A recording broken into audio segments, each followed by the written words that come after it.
Olha só, nós vamos estudar um assunto agora eminentemente que exige decoração, que exige que nós decoremos. Ele é decorativo, por assim dizer. Galera, eu vou dar uma dicasinha para vocês entenderem como vocês vão decorar isso. Um homem, na sua vida, tem 5 etapas. Ele nasce, cresce, fica bobo, casa e morre. Nasce, cresce, fica bobo, casa e morre.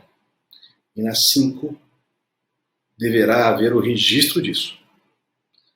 Depois desse registro, se houver alguma alteração da situação desse registro, falaremos então de averbações. Os registros são as informações iniciais, ao passo que as averbações são as alterações desse registro. E na nossa vida, existem alguns fatos, algumas situações que são de domínio público, que qualquer um pode ter acesso para uma questão de segurança jurídica, para uma questão de interesse público e também dos particulares que com aquele contratam. Vamos ler o artigo 9 para ficar mais claro isso? Artigo 9 tem a seguinte redação: serão registrados em registro público, portanto, no cartório de registro das pessoas naturais. Cartório de registro das pessoas naturais. Os nascimentos, casamentos e óbitos. Nasceu, registra. Casou, faça o registro do casamento. E o óbito, faz o registro. E como é que eu provo o registro do meu nascimento, o registro do casamento e o registro do óbito? Através das certidões, que são extraídas no mesmo cartório. A certidão de nascimento, a certidão de casamento e a certidão de óbito. Ok? Olha só. A emancipação por outorga dos pais ou sentença do juiz. Nasceu, cresceu, emancipou. Emancipou, registra. A interdição por incapacidade absoluta ou relativa. Nasceu, cresceu, ficou bobo, teve algum problema mental, interdita, registra. A sentença declaratória de ausência ou de morte presumida, que nada mais é do que a morte. Então, nasceu, registra. Cresceu, emancipou, registra, casou, registra, morreu de novo, porque já morre quando casa, né? Morreu de novo, registra, e interditou, também registra. São essas 5 situações. Nasce, cresce, fica bobo, casa e morre. São essas situações, então, que implicam no registro. Agora, no artigo 10 do Código Civil, e ambos os artigos são do Código Civil, nós vamos falar de averbação. O que são as averbações? São as alterações do registro. Então, olha só, quando se faz a averbação? Das sentenças que decretam a nulidade, anulação do casamento ou divórcio. Casei-me, registra. Divorciei-me, averba-se na certidão que houve divórcio. Porque é uma alteração da situação como está. Casei-me, separei-me. Separei-me, faço o registro. Faço a averbação. Voltei a viver junto, restabeleceu-se a sociedade conjugal, nova averbação. Dos atos judiciais ou extrajudiciais que declarem ou reconheçam a filiação. Pensa aqui comigo. A criança nasceu. Joãozinho da Silva, filiação de Maria. Não há indicação do pai. Ele promove uma ação de investigação de paternidade contra o Joãozão. E o Joãozão, então, é declarado como seu filho.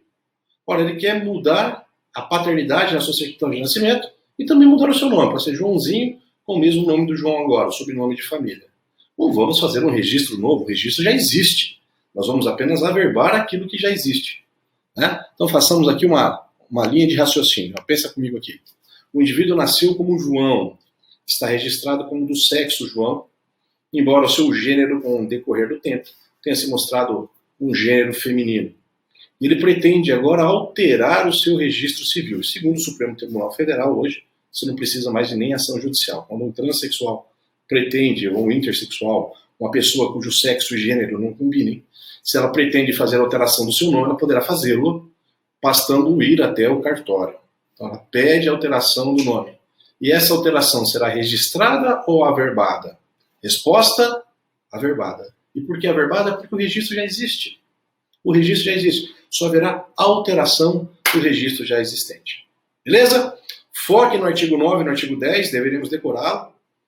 Registro é a informação inicial, a averbação é aquilo que complementa ou modifica o registro, tá bom? E no registro, nasceu, cresceu, ficou bobo, casou e morreu, registro. Nascimento, emancipação, interdição, casamento e óbito são aquelas matérias passíveis de registro, então. Valeu? E agora nós vamos entrar com mais um assunto que para mim é uma delícia tratar disso, os direitos da personalidade. Aliás, lhes convido para assistir umas aulas que eu dei na TV Justiça, na TV do Supremo Tribunal Federal.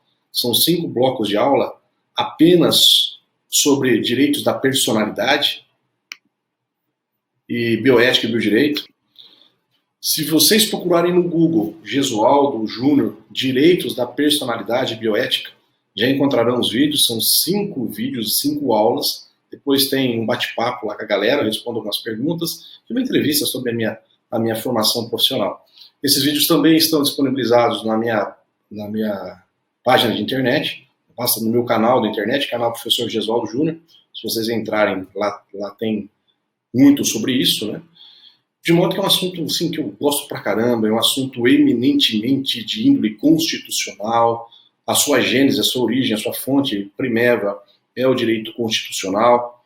É um assunto mais legal de todos eles. É o estudo do ser. O direito civil, é verdade, se preocupa muito com o ter, né? Ele é muito patrimonialista, se preocupa muito com grana.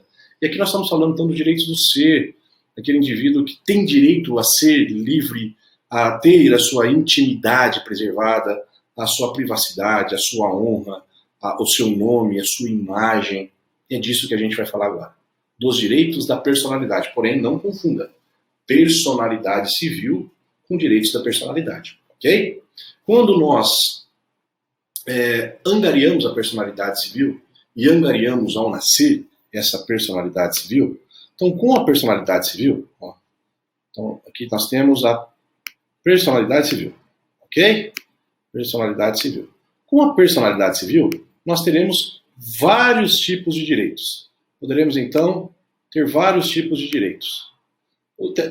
Poderemos ter os direitos chamados direitos pessoais de casar, por exemplo, né? Deixa eu pôr a minha figurinha aqui. Teremos também os direitos chamados patrimoniais, ok? Além disso, os direitos negociais e os direitos da personalidade. É difícil pra cacete escrever aqui, viu? Direitos da personalidade. Então vejam, com a personalidade civil adquirida no momento do nascimento, o indivíduo pode ser titular na esfera civil do patrimônio, de direitos pessoais, de direitos negociais e dos direitos da personalidade. Direitos da personalidade é uma coisa, personalidade civil é outra. Muito bem? Direitos da personalidade estão diretamente ligados à dignidade da pessoa humana. Diretamente ligados à dignidade da pessoa humana. Eu vou ler para vocês todos esses enunciados que aqui estão e faço um comentário de fechamento depois. São os direitos personalísticos e os direitos do próprio corpo. São direitos considerados essenciais ao desenvolvimento da pessoa humana. Destinam-se a resguardar eminentemente a dignidade da pessoa humana, preservando-a dos atentados que podem sofrer por parte de outros indivíduos, segundo o nosso ministro do Supremo Tribunal Federal, Luiz Edson Fachin. São direitos da personalidade, aqueles inerentes à essencial condição humana e que visam a proteção da dignidade da pessoa humana. São essenciais às pessoas naturais porque não há quem as titularize, quem não os titularize. Amparados, sobretudo, na dignidade da pessoa humana. Volta para mim aqui então, olha só. Gente, quando nós olhamos para a Constituição Federal, e desafio vocês a lerem o artigo 5º, de forma simbólica nesse artigo 5º estão previstos uma ordem de importância e de hierarquia dos direitos fundamentais. A vida, a liberdade, a igualdade, a segurança e a propriedade. Simbolicamente seria essa a hierarquia. Vida, liberdade, igualdade, segurança e propriedade. Mas quando nós nos reportamos à dignidade da pessoa humana, ela está lá no artigo 1º, no inciso 3 da Constituição Federal. No fundamento da República. Se existe esse país, existe para salvaguardar a dignidade da pessoa humana, que, segundo Luiz Roberto Barroso, o nosso eminente ministro do Supremo Tribunal Federal, é um dos poucos consensos éticos do mundo ocidental. Do mundo ocidental. Essa dignidade da pessoa humana, construída sim sobre a moral cristã, a moral judaica cristã. E quando a gente fala de moral judaica cristã, não necessariamente falamos de religiosidade, mas dentro desse padrão de vida que nós levamos.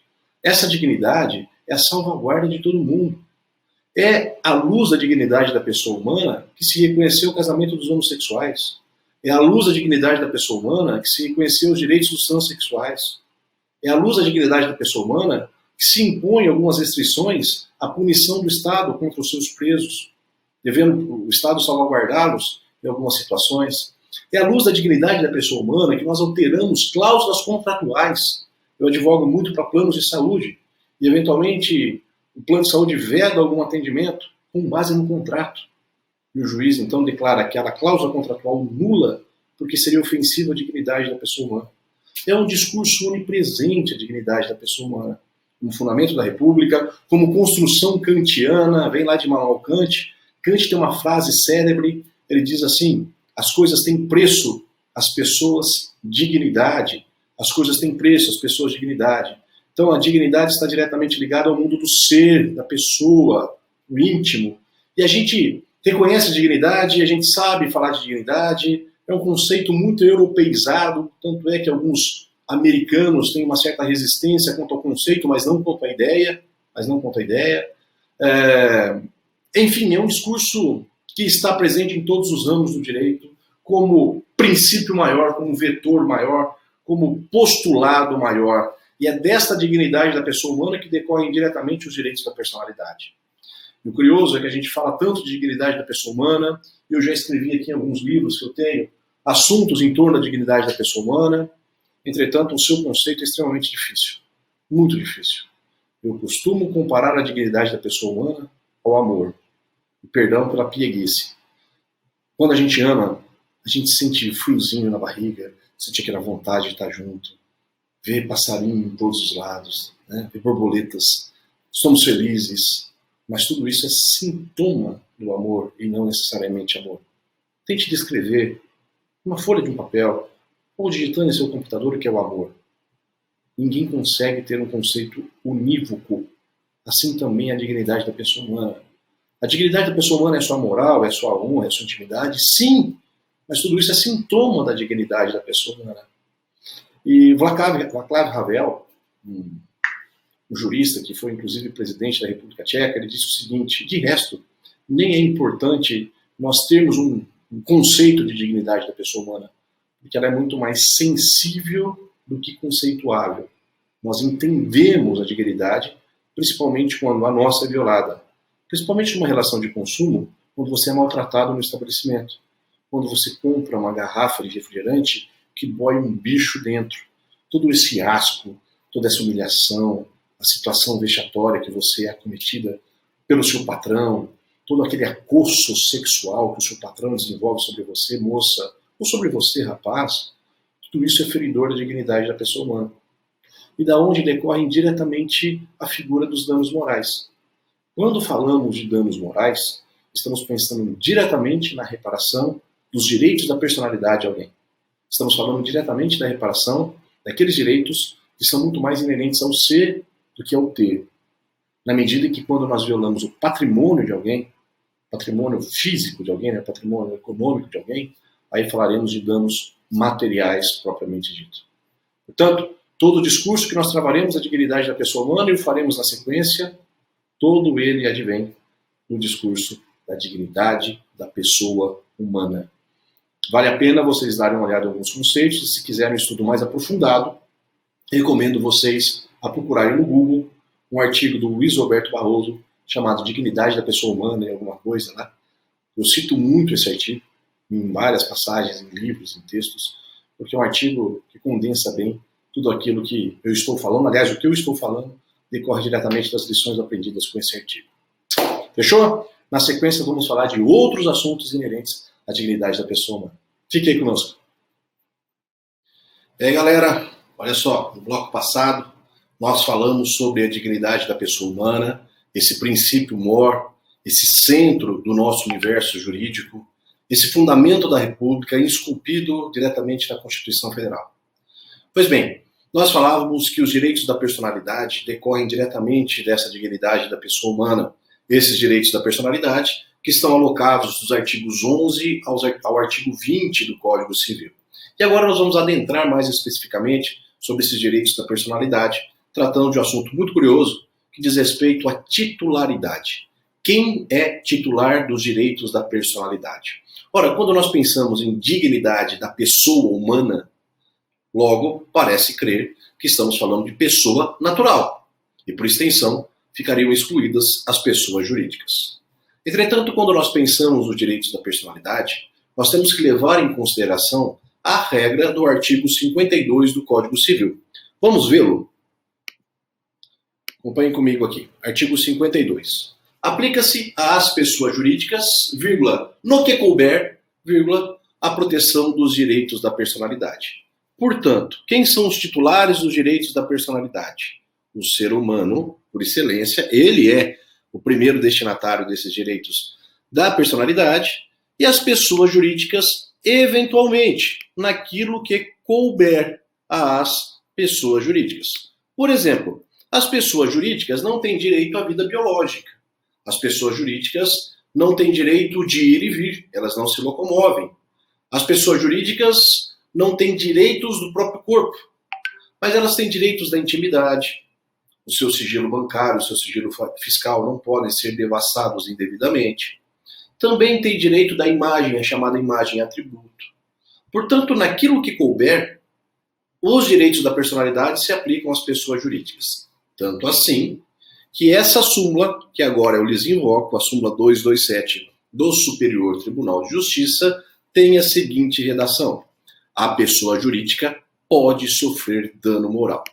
Eu me lembro que, há algum tempo atrás, eu trabalhava no escritório de advocacia, quando iniciava a minha atividade de advogado, e nesse escritório nós advogávamos para vários bancos. E naquela época ainda havia uma celeuma, uma discussão, se caberia ou não um dano moral às pessoas jurídicas. Então, recorrentemente, os bancos cometiam algumas infrações contra os seus clientes, contra os seus usuários, por exemplo, devolvendo cheques indevidamente, protestando os títulos de pessoas jurídicas indevidamente. E essas pessoas jurídicas rapidamente promoviam ações de danos morais contra essas instituições financeiras. A primeira linha de defesa nossa era a seguinte: olha, pera lá, pessoa jurídica não sofre, pessoa jurídica não tem dor, pessoa jurídica não passa constrangimento, não passa vexame, portanto não tem direitos da personalidade, logo não tem direito de dano moral, porque a sua moral não pode ser afetada. Entretanto, o Superior Tribunal de Justiça consolidou a tese muito acertadamente que as pessoas jurídicas também podem sofrer danos morais. Quando se protesta indevidamente um título de crédito de uma pessoa jurídica, quando o seu nome é negativado indevidamente nos órgãos de proteção ao crédito, tudo isso gera um abalo de crédito. Quando um cliente vem numa rede social e tece comentários negativos, mentirosos contra uma pessoa jurídica, que afetam a sua reputação, a sua honra, a sua imagem atributo, tudo isso é passível de geração de dano moral. Portanto, as pessoas jurídicas também são titulares de dano moral, porque elas também titularizam direitos da personalidade naquilo que lhe couber, naquilo que for pertinente à sua condição de pessoa jurídica.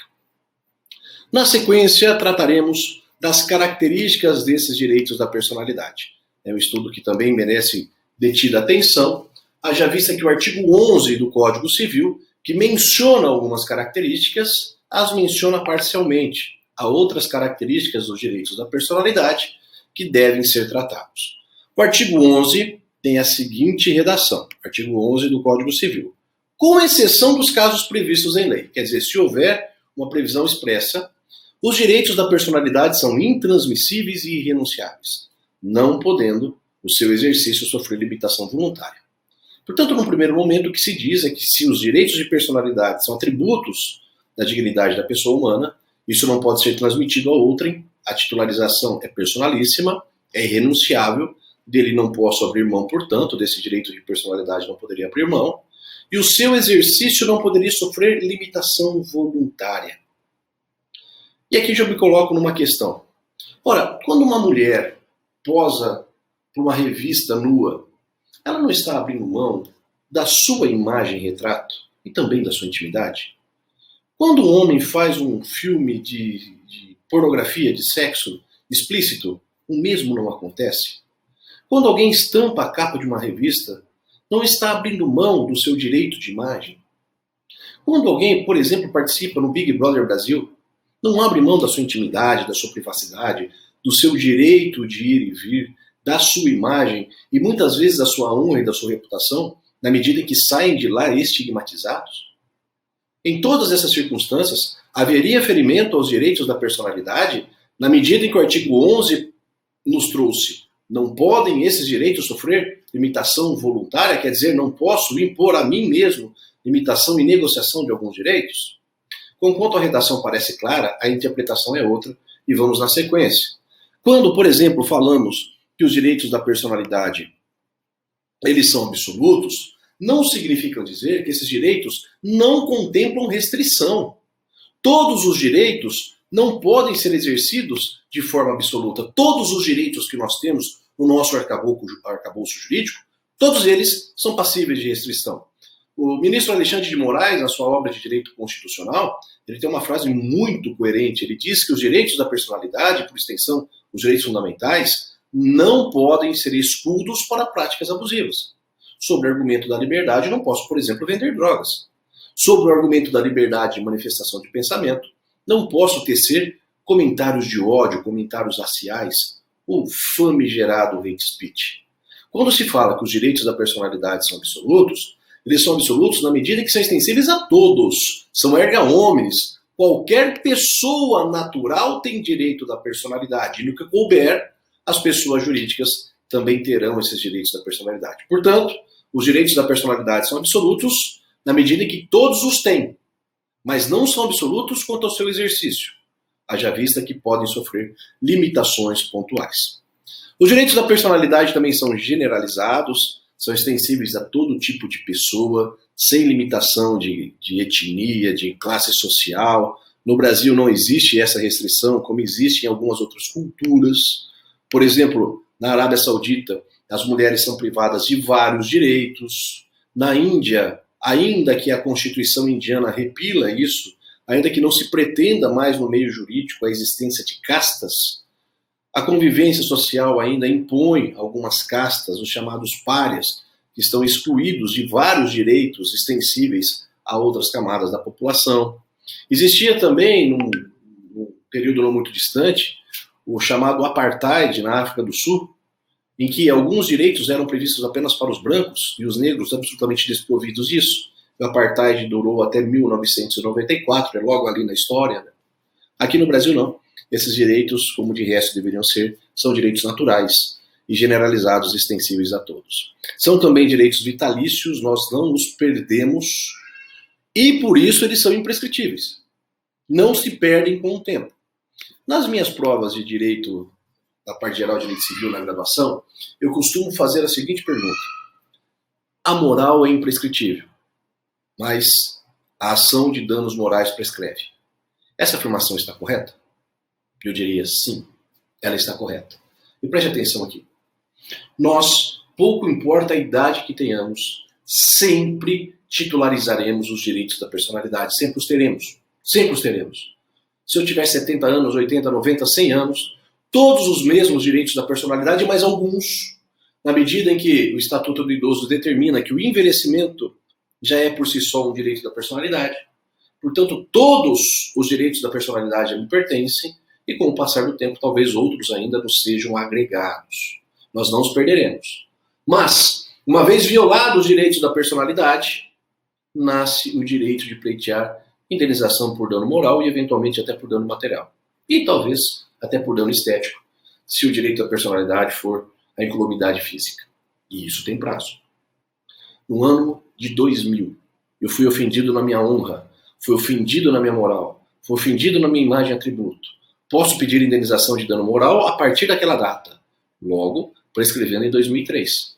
Na medida em que o artigo 206, parágrafo 3º da Constituição, parágrafo 3º do Código Civil, estabelece que as prescrições da reparação civil prescrevem 3 anos. Se lá com 70 anos eu tiver novamente ofensa à minha moral, novamente haverá possibilidade de indenização por dano moral. Mas por aquela violação. Percebam que a cada violação nasce o prazo de uma ação específica. E essa ação, para proteção de indenizações, para busca de indenizações, aquelas violações elas prescrevem. Durante toda a vida, eu poderei sofrer violações aos meus direitos da personalidade. E na medida que sofrer, ali nasce o prazo para as indenizações. Basta lembrar que lá na prescrição está dito que a ação nasce com a violação do direito. A ação nasce com a violação do direito. Se o meu direito da personalidade foi violado, a partir daquele momento nasce a possibilidade da propositura da ação de indenização no tocante a isso, que se não for promovida dentro do prazo adequado, implica, portanto, em prescrição. Volto à frase. A moral não prescreve, porque toda a vida eu terei. Mas a indenização por dano moral, por violação ao direito da personalidade, prescreve. E vai prescrever de acordo com as especificidades. Pelo Código Civil prescreve em 3 anos, e no direito do consumidor prescreve em 5 anos, à luz do artigo 27 do CDC. Também os direitos, a rigor, são extrapatrimoniais. Eles não visam o ter, mas sim o ser, apenas uma exceção quanto aos direitos autorais. Os direitos autorais, eles têm dupla variante, que nós chamamos dos direitos morais, dos direitos patrimoniais, dos direitos da personalidade. Vale dizer, se eu faço um livro, eu tenho alguns publicados aqui, de autoria minha, moralmente os livros são de minha autoria e ninguém pode tomá-los. Mas eu posso ceder os aspectos patrimoniais, licenciar esses livros, autorizar que eles sejam publicados por outras editoras, vendê-los para outras editoras e ceder, inclusive, os copyrights. Percebam, então, que os direitos da personalidade no tocante aos direitos autorais, eles também, e são os únicos que têm um viés patrimonial. Agora, aonde gostaríamos de chegar, isso é fundamental. Eu havia dito para vocês que os direitos da personalidade não podem sofrer limitação voluntária à luz do que aqui está no artigo 11 do Código Civil. Portanto, no primeiro momento, parece dizer que limitação voluntária, leia-se, contratos, não poderiam ter por objeto os direitos da personalidade. Entretanto, a jurisprudência entendeu que não é bem assim. E foi lançado pelo Conselho da Justiça Federal o seguinte enunciado nas jornadas de estudos do direito civil. O exercício do direito da personalidade pode sofrer limitação voluntária, desde que não seja permanente nem geral. Então perceba, limitação voluntária, desde que não seja permanente nem geral. Portanto, eu posso ceder a minha imagem para uma publicidade, para a capa de uma revista, posso ceder os meus direitos de personalidade durante determinado tempo. Assim é o direito de imagem do jogador de futebol, nos seus famosos contratos, cuja duração são de 5 anos. Voluntariamente, então, cedo esse direito da personalidade pelo prazo de 5 anos, ou pelo prazo do programa do Big Brother Brasil, por exemplo. Logo, o Big Brother Brasil nada tem de ilegal. Mas se vocês já assistiram um filme muito famoso, chamado O Show de Truman, nesse Show de Truman, o Truman é um nenenzinho que é colocado num auditório fictício, num mundo fictício, e ali ele cresce num grande Big Brother, de forma perene, vitalícia e sem o seu consentimento. O Show de Truman viola os direitos da personalidade em 2 consequências. Primeiro, porque não havia autorização de Truman, a limitação tem de ser voluntária, e segundo, porque aquilo era vitalício, e a limitação dos direitos da personalidade tem de ser transitórios. Outros sim são irrenunciáveis e são intransmissíveis. Ora, mas essa intransmissibilidade nós temos que lê-la atrelado ao artigo 12, parágrafo único, que eu convido vocês à leitura, e principalmente o artigo 943 do Código Civil. Os direitos da personalidade são sim intransmissíveis, nós não vamos transmitir para ninguém. Mas uma vez violados os direitos da personalidade e falecido o titular, os seus herdeiros passam a ter legitimidade para as ações de danos morais. Artigo 943 do Código Civil, artigo 12, parágrafo único, e artigo 20, parágrafo único, no tocante específico apenas ao direito de imagem. Fechou? Vencemos então essa etapa. No próximo bloco continuaremos a falar dos direitos da personalidade. Cola aqui. Galera, nós vamos estudar agora os direitos da personalidade, mas aqueles previstos no Código Civil de forma expressa. Tá? Vamos nos centrar especialmente agora nos artigos 13, 14, 15 e 16 do Código Civil. São artigos de alta indagação. Por exemplo, quando eu trato do artigo 15, eu levo aulas falando dele, faço menção inclusive ao meu livro. Esse livro aqui é minha tese de doutorado, que eu falo sobre descendência genética e autonomia do paciente, mas fundamentalmente nesse aqui, abordo muitas questões do artigo 15 do Código Civil, que envolvem bioética e biodireito. E um pouquinho do que a gente tem por experiência aqui, nós vamos tentar agora trazer para vocês então. Bora lá, vamos nos ater à redação do artigo 13, cuja transcrição é a seguinte, está aqui, ó. Salvo por exigência médica, é defeso, é proibido o ato de disposição do próprio corpo, quando importar diminuição permanente de integridade física ou contrariar os bons costumes. Então vamos lá.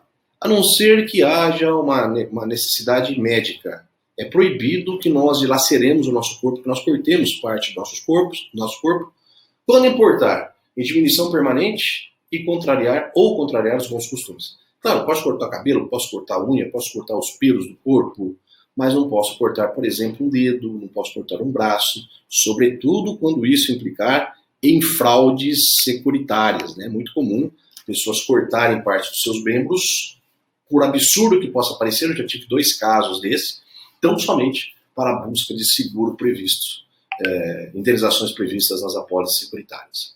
Então vamos lá. Percebam que, a rigor, ninguém pode dispor do seu próprio corpo, ninguém pode sair cortando partes do seu corpo, doando a terceiros, embora também não haja muito controle sobre isso, né? Se eu cortar partes do meu corpo agora, eu não posso ser punido por automutilação, a não ser que essa automutilação seja fundamentalmente um estelionato por fraude contra seguros. Fora isso, não haveria possibilidade incriminatória. O que se proíbe, no primeiro momento, é, na verdade, o tráfico de órgãos de pessoas vivas. Para tanto, existe a lei de transplantes, e essa lei de transplantes determina que, em vida, somente é possível a doação de órgãos do corpo de forma gratuita, necessariamente gratuita, quando os órgãos foram duplos e não houver prejuízo ao próprio indivíduo. Leia-se fundamentalmente doação de rins. Se o cara doar seu coração, evidentemente que ele morre, que não pode. Ele tem 2 pulmões, mas se ele doar um, ficará comprometido. Assim é possível em vida fazer a doação de um rim, por exemplo, porque é um órgão duplo, porque apesar da diminuição da capacidade renal do indivíduo, ainda não haverá um total colapso do seu corpo, e em razão disso, salvo essa exceção, não consigo ver nenhuma outra. Doação de órgãos de pessoas mortas é outra coisa, vem na sequência, no artigo 14, e ali a gente estuda com calma então. Bom, posto isso, um detalhe importante. Evidentemente que a lei de transplantes põe a salvo, deixa de lado a doação de esperma, a doação de cabelos, né? E principalmente a doação de sangue. Eles não são considerados órgãos e, portanto, podem ser doados livremente, podem ser dispostos livremente, sem nenhum tipo de restrição.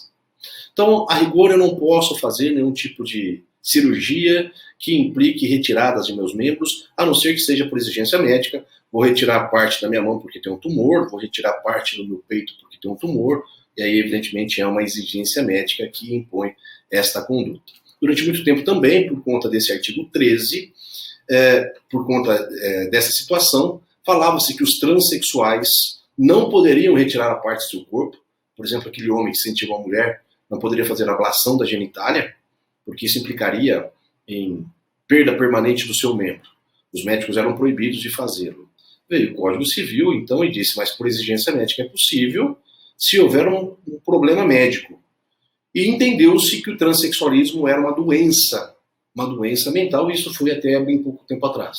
Hoje, não existe mais CID de transexual ou de intersexual, é meramente uma opção sexual. E essa cirurgia de transformação, de transgenitalização, é inclusive dada gratuitamente pelo próprio SUS. Portanto, fica a dica, não podemos mais afirmar que transexualismo, que intersexualismo são problemas de ordem mental de qualquer tipo de doença. São apenas e tão somente opções sexuais e orientações sexuais. E se o indivíduo quiser fazer alteração dos seus membros mediante uma cirurgia, não apenas lhe é permitido hoje, como inclusive o SUS garante esse acesso a essa cirurgia de forma gratuita.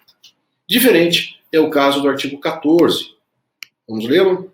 O artigo 14 estabelece então: é válida, com objetivo científico ou altruístico, a disposição gratuita do próprio corpo, no todo ou em parte, para depois da morte. Parágrafo único, o ato de disposição pode ser livremente revogado a qualquer tempo. Percebam, estamos falando do corpo de uma pessoa já falecida, o corpo de uma pessoa que já teve morte cerebral constatada.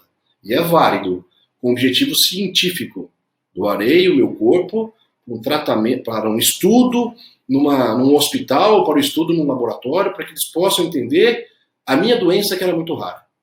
Ou para fins altruísticos. Doarei os meus órgãos. Sou doador de órgãos, eu em especial sou doador de órgãos. Portanto, quando eu falecer, já existe uma declaração, um testamento vidual, também chamado de testamento vital, que na verdade isso nada tem de testamento. Guardem esse nome, são chamadas de diretivas antecipadas de vontade. Diretivas antecipadas de vontade. Nessas diretivas antecipadas de vontade, eu posso dispor sobre o que será feito com o meu corpo depois da minha morte, se será cremado, se será doado, se será enterrado em tal lugar, se os seus órgãos serão ou não doados. Percebam que eu tenho autonomia sobre o meu corpo, inclusive para depois da morte. Caso não haja essa indicação em vida, e eu acredito que nem você tenha, como de resto eu também não tenho, ainda não fiz essa destinação, essa diretiva antecipada de vontade, se não houver, aí quem decide sobre a destinação dos meus órgãos é a minha família mais próxima. Esse é o artigo 14, ok? Esse artigo criou uma certa... Aliás, o artigo em si não, mas a lei de transplantes criou um certo rebuliço quando ela surgiu em 97, na medida em que ela tornava todos doadores de órgãos, e aqueles que não queriam ser doadores de órgãos deveriam constar que não eram doador de órgãos. Essa lei trouxe, eu acho muito interessante a sua perspectiva, mas ela criou muita celeuma e então inverteu-se a ordem. Ninguém é doador, a rigor, salvo se houver o seu ato de disposição que pode ser livremente revogado a qualquer momento. Salvo se em vida ele fizer a diretiva antecipada de vontade dizendo que é. E se não for, se assim não fizer, quem decide é a família. Entretanto, se ele disser em vida que não é doador, a sua vontade deverá ser respeitada. Na sequência, esse artigo 15, um artigo para mim muito querido, porque além de abordá-lo nesses dois livros, também participei num capítulo de um livro que trata sobre essa questão. Percebam a redação. Ninguém pode ser constrangido a submeter-se, com risco de vida, a tratamento médico ou intervenção cirúrgica. Pessoal, logo quando termina a Segunda Guerra Mundial, e o mundo está atônito, perplexo, pasmo com a maldade que o homem fez ao próprio homem, vários nazistas foram presos, alguns, foram presos e foram levados a julgamento no famoso julgamento de Nuremberg. Um julgamento que alguns dirão que é um julgamento de exceção, que é um julgamento sob encomenda, que é um julgamento com uma série de vícios jurídicos, mas que, à luz da dignidade da pessoa humana e dos direitos naturais, se impunha naquele momento. Contudo, um dos primeiros a serem julgados foram os médicos nazistas que participavam daquelas atrocidades nos campos de concentração, que usavam, sobretudo, os judeus como cobaias humanas para experimentos da maior hediondez possível. E assim, logo quando termina o julgamento de Nuremberg, foi editado no meio médico o chamado Código de Nuremberg. E esse código assegura a autonomia do paciente nos tratamentos médicos. É o paciente quem decide sobre o tipo de tratamento que ele há de querer, não podendo-lhe ser imposto esse tratamento. Também mais tarde, nos Estados Unidos, estoura um escândalo. Pessoas contaminadas de sífilis na década de 70, por conta do paz, o amor, o livre e a livre sexualidade, aumentou vertiginosamente a contaminação de sífilis, e as pessoas iam até um hospital em Nova York para serem tratadas. Se forem brancos, ou se fossem brancos, teriam tratamento padrão. Se fossem negros, teriam tratamento de placebo. Apenas para que nós percebêssemos como é a evolução da sífilis no corpo humano. Entretanto, os negros não sabiam disso, não eram cientes disso e se tornavam também cobaias. Isso vem a público e posteriormente se labra o chamado relatório Belmont.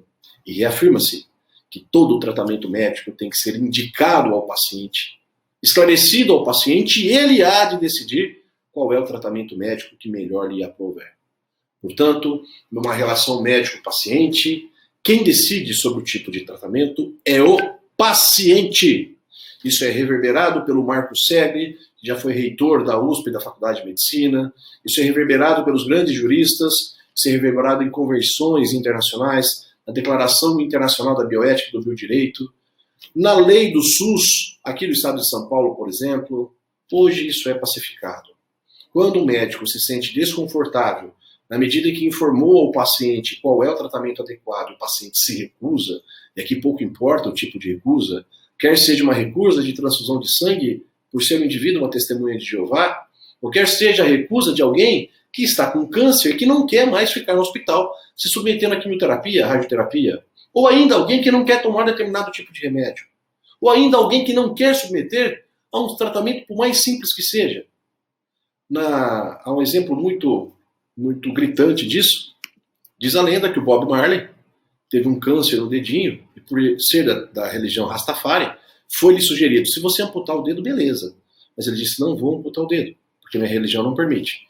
E assim o câncer tomou-lhe todo o corpo, o dedinho do pé, na verdade, tomou-lhe todo o corpo e ele veio a óbito. Que poderia ser evitado se ele tivesse feito a subtração do seu órgão, a subtração do seu membro. Mas ele não quis. E ele tem o direito de não querer. Se, e somente se, for uma pessoa capaz. Uma pessoa de livre discernimento. Logo, os menores deverão ser submetidos a tratamento médico, mesmo contra a sua vontade, se esses tratamentos médicos lhe forem benfazejos, se lhe forem pertinentes, não podendo os pais impor limites a esse tratamento médico. Porque os pais, como representantes que são dos seus filhos, não podem colocar em risco a vida desses filhos. Deste passo, resumidamente, diríamos, o tratamento médico é escolhido pelo paciente se ele tiver condição de fazê-lo. E não havendo condição de fazê-lo, o tratamento a ser buscado é aquele que melhor salvaguarde a sua vida. Isso vale para as vacinas, pode ser uma pergunta colocada aí. A vacinação é obrigatória, ponto, porque envolve o interesse público. O interesse público sempre se sobrepõe ao interesse coletivo. Se o interesse público sobrepõe ao interesse coletivo, a vacinação se torna obrigatória. Mas ser obrigatória significa dizer que o indivíduo será conduzido debaixo de vara? Coercitivamente, amarrado e tomado vacina? Também não. Poderá sim sofrer restrições de direitos. Quem não está vacinado não tem direito a passaporte. Quem não está vacinado não tem direito a acesso a determinados locais públicos. Tudo bem. Entretanto, não poderá ser amarrado e compelido à vacinação, como aconteceu lá em 1910 com o famoso Oswaldo Cruz, que pretendeu vacinar todos à força, com a melhor das intenções, mas que aquilo foi visto de forma péssima pela população e gerou inclusive a famosa revolta da vacina lá nos idos de 100 anos atrás. Parece que a história se repete agora. Entretanto, pensemos assim, porque isso já foi inclusive decidido pelo Supremo Tribunal Federal. A vacinação, se envolver interesse público, é compulsória, é obrigatória, não podendo o indivíduo ser conduzido debaixo de vara para a vacinação. Contudo, se aquele que precisa ser vacinado se negar a ser, em razão do interesse público, em razão da continuidade, da possibilidade de perpetuação, da disseminação dessa contaminação, poderá lhe ser imposta determinada restrição aos seus direitos. Essa é a redação do artigo 15, um artigo polêmico pra caramba. E quero dizer para vocês que não estou lhes afiançando isso tão somente com base nas minhas obras. Todas essas obras tiveram amparo em teorias anteriores. A jurisprudência hoje praticamente é pacífica nesse sentido, como também assim se orienta a doutrina mais arejada e a doutrina mais festejada. Esses são os 3 artigos, então, que vimos nesse bloco. O 13, o 14 e o 15. No bloco seguinte, estudaremos outros direitos da personalidade, a saber, o nome e o domicílio. Fica aí com a gente. Sejam bem-vindos ao nosso 9º bloco do estudo do direito civil das pessoas naturais. Ainda estamos tratando a respeito das pessoas naturais, também chamada das pessoas físicas. É, portanto, o nosso 9º bloco, e agora nós vamos fazer uma abordagem um pouquinho diferente do que nós estamos acostumados. Ainda falando dos direitos da personalidade, lembrando que os direitos da personalidade nada tem a ver com a personalidade civil. A personalidade civil é adquirida no momento em que nascemos com vida e passa a ser a aptidão, o requisito, o pressuposto para que nós tenhamos direitos e deveres na ordem civil, sendo a ordem civil ter patrimônio, formar família e também realizar negócios jurídicos. Os direitos da personalidade são uma consequência de se ter personalidade civil. São uma modalidade de direitos que não envolvem expressão econômica, que são irrenunciáveis, que são imprescritíveis, que são generalizados, absolutos na medida em que pertencem a todos e que estão diretamente ligados àquilo que chamamos de dignidade da pessoa humana. São, portanto, os direitos do ser, os direitos do indivíduo enquanto ser humano. Nesta perspectiva, falta-nos falar agora dos direitos inerentes à identificação do indivíduo, assim compreendidos tanto o direito ao nome quanto o direito ao domicílio.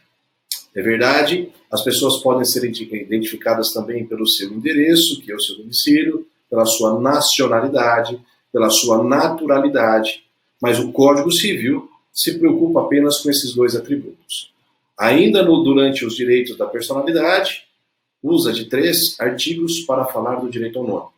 Depois, lá por volta dos artigos 70 e seguintes, vai abordar então os direitos de domicílio. Nos atenhamos aos direitos que envolvem a identificação do indivíduo no tocante ao nome. O nome é a forma pela qual as pessoas são identificadas no meio social, que as pessoas são singularizadas, elas são distintas em relação aos outros. Desde os primórdios, nos tempos mais primitivos, as pessoas sempre foram identificadas através dos nomes. Há livros para contar a origem dos nomes. No primeiro momento, os nomes eram muito simples, muito deles idênticos, e na medida que a sociedade crescia, era necessário identificar o indivíduo como João Ferreiro, João Marceneiro, ou João de tal cidade. Os nomes foram ganhando um aprimoramento. Em Roma, eles passam a ser usados sempre de forma mais completa, o que nós chamamos de forma composta, e são legados até os dias atuais, como uma forma de identificação do indivíduo também dentro desse meio social. Nessa proposta, determinará o artigo 16 do Código Civil, o artigo 16 e seguintes que tratam do direito ao nome. Toda pessoa tem direito ao nome, nele compreendidos o prenome e o sobrenome. Então vamos lá, vamos tratar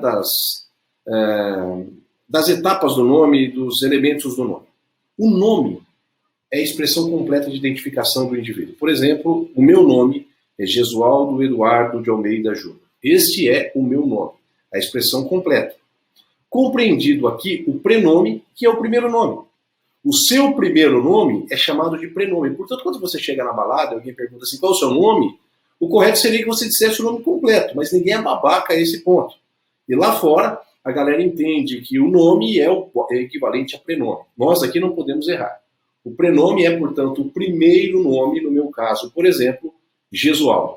Esses nomes podem ser compostos, como Marco Antônio, como José Pedro, como Gesualdo Eduardo. Não bastassem erraram 2 vezes, né? Gesualdo Eduardo, isso é um prenome composto, uma vez que compreendem 2 prenomes. Também o nome compreende o sobrenome, igualmente conhecido como patronímico, o apelido de família. Aí é o sobrenome que você herda da sua família. E, moçada, não existe critério para agregar sobrenome. Aquele papo de que primeiro vem o sobrenome da mãe para depois vir o sobrenome do pai, isso é uma convenção social. Não está escrito em lugar nenhum. Nós podemos, inclusive, criar novos sobrenomes para os nossos filhos. Não é necessário que tenhamos uma identificação precisa entre os nomes dos antepassados com os nomes dos atuais. Por convenção social, entretanto, usou-se estabelecer que primeiro se coloca o sobrenome do marido para depois sobrevir o sobrenome da esposa. Mas, como eu disse, é meramente, tão somente, uma convenção social. E eis o sobrenome, aquele que compreende exatamente o apelido de família, o patronímico. Além disso, existem os agnomes. Agnomes são os últimos nomes. Esses dias, aliás, nós vamos gravar uma aula aí em Recife com o Sérgio, me mandaram as passagens, eu precisava colocar o meu agnome. Lá no check-in da passagem estava assim, sufixo. E os sufixos, os agnomes são o júnior, o neto, segundo, sobrinho. No meu caso, Gesualdo Eduardo, prenome composto, de Almeida, sobrenome, e o agnome júnior. O júnior é, portanto, um agnome. Muitos também chamam isso de sufixo. Correto nome jurídico é, portanto, agnome. E afora isso, aí dos artigos 17 e 18, dizem que o pseudônimo gozam de igual proteção, tal como fosse o próprio nome. E os pseudônimos conhecidos, como o de Lula, é o diminutivo de Luiz Inácio Lula da Silva, de Xuxa, de Maria da Graça Xuxa Meneghel, Ninguém conhece Marcos Evangelista, mas todo mundo conhece o nosso capitão do Penta, o Cafu, que são a mesma pessoa. Edson Arantes do Nascimento, o famoso Pelé. Esses apelidos, esses pseudônimos, hoje gozam de igual proteção como se nome fosse. Aliás, dirá a legislação, podendo o interessado, inclusive, agregá-los. Se eu tenho um apelido pelo qual eu sou famoso socialmente, eu posso agregar esse sobrenome a mim, mediante, inclusive, alteração de registro civil. Essa é a composição do nome. Prenome, sobrenome e agnome. E não dá para a gente cravar que o agnome é sempre Júnior. Eu já dei aula para um cara que chamava Júnior José da Silva. O Júnior era o primeiro nome dele. Logo, prenome. O outro era Fábio Júnior de Andrade. Fábio Júnior aqui é um prenome composto. O de Andrade, o sobrenome da família. Também conheço um parceiraço meu, um grande mentor da minha carreira, chamado Sérgio Augusto Frederico. Parece ser 3 prenomes, mas o Frederico, em caso, é o sobrenome da família. Todos ali da família são Frederico. Por isso nós temos que identificar se se trata de prenome, de agnome, ao olhar o nome completo do indivíduo. Essa é a perspectiva, essa é a proposta. Muito bem. Na medida em que esse nome goza de especial proteção, o artigo 17 do Código Civil assim declara: o nome da pessoa não pode ser empregado por outrem em publicações ou representações que a exponham ao desprezo público, ainda quando não haja intenção difamatória. Também o artigo 18, acompanha aí depois, por favor. Sem autorização, não se pode usar o nome alheio em propaganda comercial. E o artigo 19, o pseudônimo, adotado para atividades ilícitas, goza de proteção que se dá ao nome. Ora, se o nome é a forma pela qual o indivíduo é identificado no meio da sociedade, resta claro dizer que ninguém pode usar o nome desse indivíduo de forma indevida, para fins comerciais, sobretudo. Eu conheço um caso aqui numa cidade próxima, a cidade vizinha onde eu moro, eu sou de Assis, Rastapé lá, resolveu fazer uma festa e colocou o nome de um artista da Globo. Hoje é virar o artista da Globo tal. Pô, bombaram para assistir o artista que nunca apareceu. Isso é uso indevido de nome. Isso é apropriar-se do nome alheio para fins comerciais. Isso sim dá indenização. Eu dou muitas aulas em pós-graduações aí para o Brasil afora. Esses dias atrás eu vi uma pós-graduação no estado do Sul, e estava lá, corpo docente, fulano Beltrano Gesualdo Eduardo de Almeida Júnior. Cara, nem sei onde é essa faculdade. Eu particularmente me senti até lisonjeado de terem colocado o meu nome nesse corpo docente, mas eu não conheço. E estão usando o meu nome para fins comerciais, anunciando-me como se fosse do corpo docente, sem que sequer eu tivesse sido contatado, muito menos contratado, e, sobretudo, dada a autorização do uso do meu nome para aqui. Claro que eu não vou procurar isso, sou Zé Ninguém, e fiquei até lisonjeado de saber que o meu nome está sendo usado dessa forma. Agora, se fosse um bambambam, como já aconteceu uma vez, uma rede de televisão, anunciou no show do final do ano um artista fulana de tal, que nunca fez contato com aquela rede de televisão. Essa artista fulana de tal entra com uma ação, então, contra a rede de televisão pelo uso indevido do seu nome. Também, uma vez que o nome é a expressão da dignidade da pessoa humana, a legislação, a lei de registros públicos, autoriza a modificação do nome em 2 circunstâncias. Quando exponha ao ridículo, quando o nome expõe a constrangimento, ao ridículo, ou então houver erro de grafia. Cara, pensa, imagina alguém chamado Gesualdo. É mole, alguém chamado Gesualdo. Esse nome, se expõe o indivíduo ao ridículo, pode ser alterado mediante ação de retificação de registro. Retificação de registro público. É claro, eu tenho muito orgulho do meu nome na medida que me faz lembrar meu finado pai, que para mim foi um grande exemplo. Mas há pessoas que chamam Maria Aparecida, já fiz caso desse. E o Aparecida, para ela, é extremamente constrangedor. Não importa se o nome é feio, não importa se colocar o nome no cara de Lúcifer, de 1, 2, 3, de Oliveira 4, de janeiro, fevereiro, de março, abril, ou se colocar o nome de, como é o caso da Anitta, que chama Larissa. Ela não gosta de usar esse nome Larissa. E ela tem direito de ser identificada da forma que melhor lhe aprouver, podendo inclusive retificar registro civil nesse ponto. Hoje, a jurisprudência é extremamente ampla. Aquilo que causa constrangimento é aquilo que coloca a pessoa em desassossego, em desconforto. E o basta para que haja a alteração, então. O que falar, então, dos transexuais? O Supremo Tribunal Federal, não vou nem contar a história para vocês, que é uma história muito interessante, como chegamos a essa conclusão, basta o resumo, que é o que te interessa. Se o indivíduo, por exemplo, do sexo masculino, ele tem um comportamento feminino e se identifica com o gênero feminino, basta que ele compareça a um cartório de registro, onde nasceu, e ali peça a alteração do seu prenome. Alterando de João para Joana, ou de João para o nome que quiser. Não precisa mais sequer autorização judicial para esse fim. Sem contar aqueles que ainda não fizeram a retificação do nome, que se identificam com outro gênero e não querem aparecer publicamente em listagens, por exemplo, de escola. Nós tivemos um caso na faculdade aqui, o menino de Mário queria se chamar Maria e se vestia como mulher. Então constou no nome social, lá na listagem da chamada da presença da escola, o nome social. Esse nome social ainda não há a retificação de registro civil. Para os transexuais, a retificação do registro civil passa de própria declaração. Agora, para os outros, que têm o seu nome como um erro de grafia, uma vez eu fiz a alteração de um nome, o cartório registrou a pessoa como sendo menina, como sendo Giovanni. E a menina era para se chamar Giovana. Então vamos retificar nome. Eu já fiz o inventário do Cirso, do Nerso. O pai, muito simples, deve ter chegado no cartório e falou assim: meu filho vai chamar Cirso, querendo dizer Cícero. E o cartorário cabeçudo: tá bom, Cirso, Nerso. É evidente aqui que se trata de erro de grafia elementar. O nome não era para ser desta forma. Houve uma má sonorização e, portanto, uma má escrita. Em todas essas circunstâncias, mediante ordem judicial, autorização judicial, nós conseguimos mudar o nome. Para os transexuais, sequer isso. Ah, um outro detalhe que já me esquecendo também.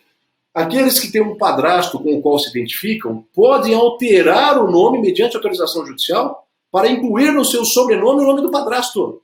Isso não é adoção. Isso não é adoção. Suponhamos que eu fui criado por um padrasto com o qual me identifico e eu tenho meu pai. Eu não quero tirar o nome do meu pai e não quero perder a filiação do meu pai. Quero apenas, em homenagem ao meu padrasto, agregar o sobrenome dele. É possível. E isso não implica em filiação. Não há que se falar em filiação por conta disso. Ok? Então esse é o estudo do nome. É um estudo muito interessante, que comportaria bastante digressão, mas tudo isso que nós trouxemos para vocês aqui já é suficiente para que vocês possam efetuar a prova de vocês. Vamos lembrar, nome que expõe a constrangimento permite alteração. Transsexual não permite, não precisa nem de ordem judicial. Nem de ordem judicial. Basta ir no cartório e declarar. Ah, para ponto finalizar aqui. As alterações são sim devidas. Entretanto, não podem causar prejuízo a terceiros. E nem ter o interesse fraudatório. Eu sou Gesualdo Eduardo de Almeida Júnior, estou com o meu nome protestado, estou com negativações nos órgãos de proteção de crédito e tenho mandato de prisão expedido. Se alterar o meu nome, evidentemente que ninguém me encontrará mais. Passo a ter uma vida nova em evidente interesse fraudatório. Nessas hipóteses, o juiz pode denegar a alteração quer do prenome, quer do sobrenome, quer do nome completo, para proteger interesse de terceiros. Valeu? Fica a dica, tamo junto, gente. Galera, logo após o artigo 19, o Código Civil já emenda o artigo 20, evidentemente, né? Por óbvio que ele vai ter o artigo 20 depois. O artigo 20 é, por assim dizer, uma conquista constitucional, vamos falar do direito da imagem, e esse direito nasce com a Constituição de 88, quando lá no artigo 5º, inciso 5, artigo 5º, inciso 10, vale a pena lê-lo, o Constituinte falou expressamente do direito à imagem, tanto a imagem retrato quanto a imagem atributo, que nós agora vamos estudar com mais calma e com mais atenção. Então, olha lá, o artigo 20 assim declara: salvo se autorizados ou se necessárias a administração da justiça ou a manutenção da ordem pública, a divulgação de escritos, a transmissão da palavra, ou a publicação e a exposição, utilização da imagem de uma pessoa poderão ser proibidas, a seu requerimento, e sem prejuízo de indenização que couber, se desatingirem a honra, a boa fama ou a respeitabilidade, ou se destinarem a fins comerciais. Hoje nós podemos falar que existem 3 tipos de imagem. A imagem atributo é aquela forma pela qual a sociedade nos vê. Faça um exercício aqui comigo, você que gosta de futebol. Se eu falar Romário, que imagem que te vem à cabeça? Craque de bola, mas marrento. Edmundo, Neymar, Kaká. Percebam que nós montamos imagens a respeito de determinadas pessoas A sociedade monta imagens a respeito delas, também com os políticos. Se eu falar de Bolsonaro, de Lula, de Aécio Neves, de Kim Kataguiri, que imagem de Ciro Gomes, que imagem a população tem dessas pessoas e você em especial tem dessas pessoas? Isso é imagem e atributo, a forma pela qual as pessoas nos veem. Se é um bom professor, se é um bom pai, se é um bom marido, se é uma boa pessoa, enfim, no meio social. Já a imagem retrato é a imagem física propriamente dita, né? Somos nós aqui, a nossa fotografia. E há também parte da doutrina que fala da imagem voz. Algumas pessoas são reconhecidas pela sua voz. O famoso Lombardi, daqueles que são um pouquinho mais antigos, o Louro José, pessoas que nós não identificamos o rosto, não identificamos a imagem atributo deles, a imagem retrato deles, perdão. Mas sabemos quem são em razão das suas vozes. E essas imagens não podem ser usadas por outrens de forma indevida, sobretudo para fins econômicos. E os exemplos são os mais escancarados. Eu tive um caso aqui com uma menina muito bonita, ela foi tirar umas fotos para uma empresa, a empresa disse assim, olha, nós vamos tirar suas fotos, se nós gostarmos das suas fotos, nós vamos usar uma campanha publicitária de shampoos. Beleza, beleza, então tiraram as fotos, não pagaram nada para a menina não assinou nenhum documento, e de repente essa menina foi no salão de beleza, e estava sua foto lá num folder, estampando uma publicidade de shampoos. Entramos com uma ação, a menina não era assim tão conhecida, mas a justiça reconheceu o uso indevido da imagem para fins comerciais, dando-lhe uma indenização de R$5.000 apenas naquele momento, em razão da falta da sua expressão social, ela não era uma pessoa conhecida, e determinando ao infrator que parasse, que deixasse de usar a sua imagem de forma indevida. Isso quer dizer que eu nunca posso usar a imagem dos outros? Pera lá.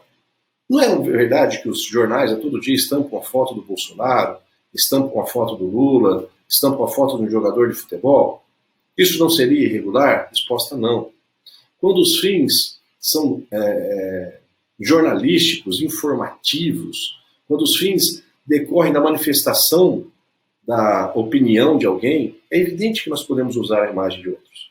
Se os fins forem informativos, claro que a gente pode usar a imagem dos outros. Por exemplo, os jornais que constantemente estampam as fotos de alguém. E, claro, também para fins que relevem interesse público, como diz o artigo 20 na sua parte inicial que nós vamos ler. Salvo se autorizadas ou, se necessárias, a administração da justiça ou a manutenção da ordem pública. Por isso, as pessoas podem ter suas fotos em RGs, as pessoas podem ter suas fotos em bancos de dados de delegacia, por exemplo, de investigação criminal, para que as pessoas possam ser identificadas se criminosas fossem. É por isso que é possível, sim, filmá-las em local público, para que depois essas imagens possam ser utilizadas com fins de encontrar-se quem é um criminoso, quem é um praticante de determinado delito. Essa é a imagem retrato do indivíduo, e essas são as exceções. E uma primeira exceção também é aquela que diz assim, salvo se autorizadas. Pois bem, é por conta disso que existem as revistas com as mulheres pousando nuas para elas, porque elas dão autorização. Elas cedem transitoriamente a sua imagem, inclusive a sua intimidade, para aquelas revistas, muitas vezes mediante remuneração. Remuneração poupuda, a depender de quem é, a depender de que revista paga. Ou hoje, que site paga, né? É comum também esses sites de relacionamento, se não sites de encontro, sites de prostituição, em que as meninas, as garotas de programa, elas pagam para colocar as suas imagens, muitas dessas imagens recortadas, evidentemente, né, para exporem nos sites, oferecendo o seu corpo nesses sites. Ora, elas próprias estão voluntariamente cedendo a sua imagem e abrindo. Hoje ficou comum pessoas que fazem demonstração em sites da sua nudez, filmezinhos de nudes. O cara entra para conversar com a menina, geralmente menino, mas isso também pode acontecer com um homem, né? No caso a mulher buscando um homem, ou um gay buscando um homem, enfim. E essa pessoa se expõe, então, em um vídeo, numa conversa muitas vezes picante, e isso nada de errado tem. Nada de errado tem dentro do contexto do uso da imagem, né? Não estamos pensando se isso é menor, nada disso. Estamos pensando apenas na formatação do uso da imagem. Nós tivemos um caso aqui numa faculdade, Eu estava até presente no dia. Eu estava dando aula, eu dou aula aqui numa graduação, e o pessoal do marketing chegou na sala de aula e começou a tirar foto da galera. E pegaram lá os que eram mais bonitinhos, tinha um rapaz, uma boa pinta, publicaram a foto dele no outdoor e espalharam na cidade dizendo: venha você também fazer a faculdade tal, e a foto do cara. O cara se sentiu muito prejudicado com isso, usaram indevidamente a sua imagem e processa a instituição, então, dizendo que era indenização. Porém, quando ele assinou o contrato com a instituição, quando ele assinou o contrato com a faculdade, havia uma cláusula ali que estabelecia o seguinte: eu cedo o uso da minha imagem pelo período compreendido durante a minha graduação para a faculdade poder usá-la na onde lhe aprouver, na onde indicar. E com base nisso, com essa autorização prévia, o Poder Judiciário entendeu que não se tratava de uso indevido da imagem, na medida em que houve autorização. Portanto, nós não podemos usar o nome de ninguém, a imagem de ninguém, de forma indevida, sobretudo em redes sociais. Não apenas em redes sociais, mas sobretudo em redes sociais. Não podemos também tecer comentários desairosos, fazer comentários negativos. A fake news esbarra inclusive em crimes de injúria, calúnia e difamação.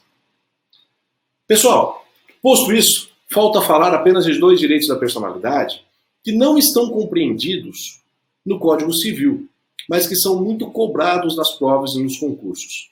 Falamos da intimidade e da privacidade. Olha só, o direito à intimidade e o direito à privacidade.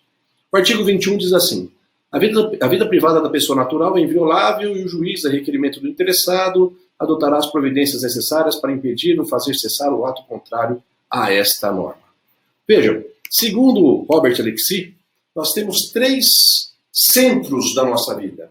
O público, que é agora o que eu estou fazendo aqui, vindo a público, colocando as minhas ideias, vocês estão vendo como eu estou vestido aqui de garçom, vocês estão vendo o que eu penso, vocês percebem o que eu penso, ouvem o que eu penso. Isso é o universo público. É o que Benjamin Constant, lá no século XIX, chamava de direito de praça. É aquilo que eu exponho publicamente a alguém, que eu permito que as pessoas tenham acesso. Um pouco mais recôndito do que isso, mais reservado do que isso, é a vida privada. A privacidade, a vida privada. É aquela pela qual eu revelo algumas coisas para algumas pessoas. São as pessoas que eu convido aqui para minha casa. São as pessoas que eu trago aqui para o meu escritório, que eu tenho aqui no andar de cima da minha casa, e veem os quadros que aqui estão, que veem as minhas anotações. São os meus amigos para os quais eu conto os meus sonhos, os meus problemas, revelo os meus fantasmas.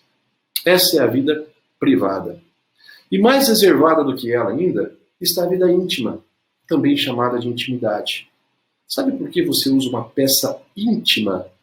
A cueca e a calcinha são peças assim porque ninguém está vendo. Isso é a vida íntima. É aquilo que eu tenho e não revelo para ninguém. São as cagadas que eu fiz da vida que eu não quero contar.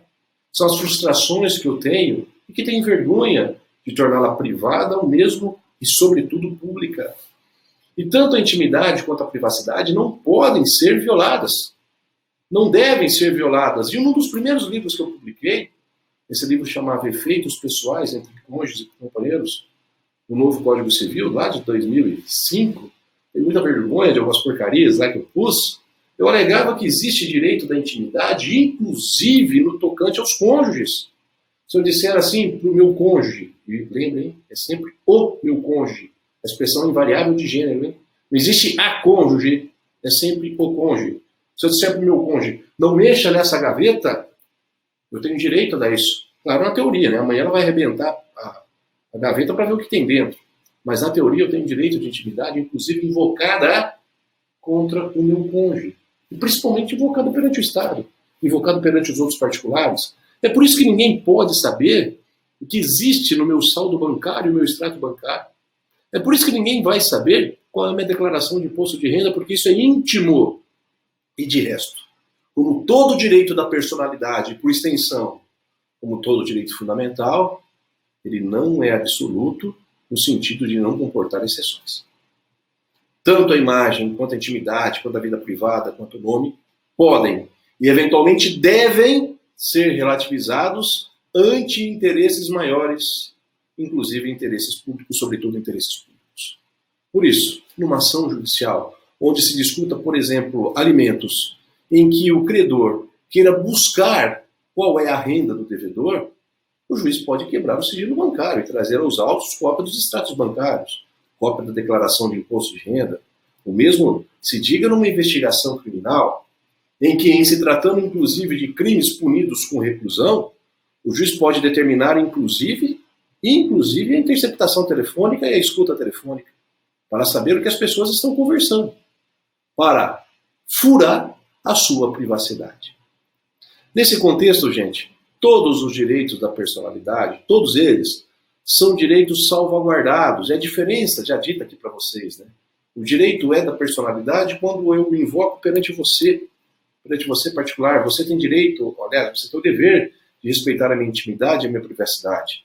Invocando esse mesmo direito perante o Estado, esse ser opressor, esse leviatã, aí nós vamos chamá-los de direitos fundamentais.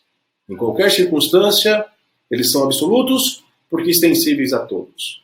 Mas não são absolutos no sentido de não sofrerem restrição. Eles poderão e deverão receber restrição em razão de interesses maiores a serem protegidos. Fechou? Nos próximos blocos estudaremos as pessoas jurídicas. Vem com a gente aí que vai dar bom. Valeu, tamo junto!